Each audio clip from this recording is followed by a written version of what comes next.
When you're trying to get to know someone, connect with them, and begin to form a trusting relationship, the use of questions is an invaluable tool. And with teenagers, it is no different. There are two basic types of questions. Open questions are questions that generally begin with who, what, when, where, why, or how. These questions usually can't be answered briefly in just a few words. They require more. They encourage the other person to think, to reflect, and to give you lots of information that can then guide the conversation. They broaden the conversation and give you opportunities to learn more.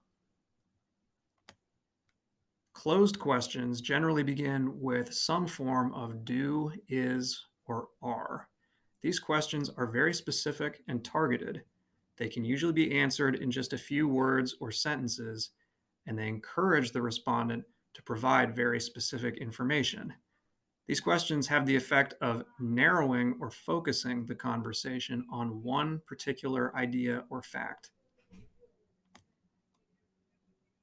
An example of an open question would be asking, what do you want to do after you graduate from high school? And a typical response might be, well, I don't really know. I know my mom wants me to go to college, but I just don't really want to. But I really like my carpentry class and I've thought about doing something like that. As you can see with the open question, the respondent is encouraged to think and to provide lots of information. With the closed question, do you want to go to college? A more likely response is a simple no. As you can see with the closed question, there isn't an opportunity to get more information to guide the conversation further. Each type of question can have that different effect on the conversation. With the response to the open question, you immediately have more topics that you can explore. You could ask this student about their mother and the mother's involvement in their life, or how the student feels about the mother's wish for them to attend college.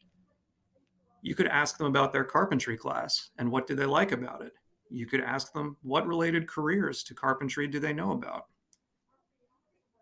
The respondent in that situation will feel validated. They will feel that you care and that their thoughts and feelings really do matter. They are then empowered to guide the conversation with the information that they have provided.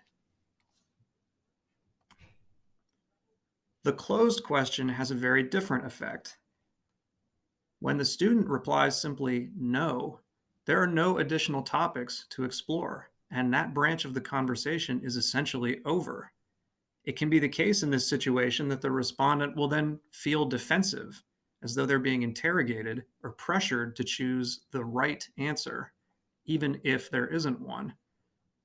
They are diminished to a more passive role in the conversation where you, as the questioner, maintain power and control.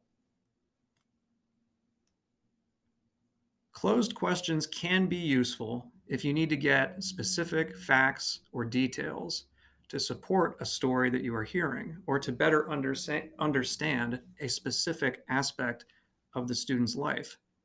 But in general, open questions are preferable. They will allow you to have productive, full, and colorful conversations with students. That will lead to an increased sense of trust, which will ultimately lead to a better relationship.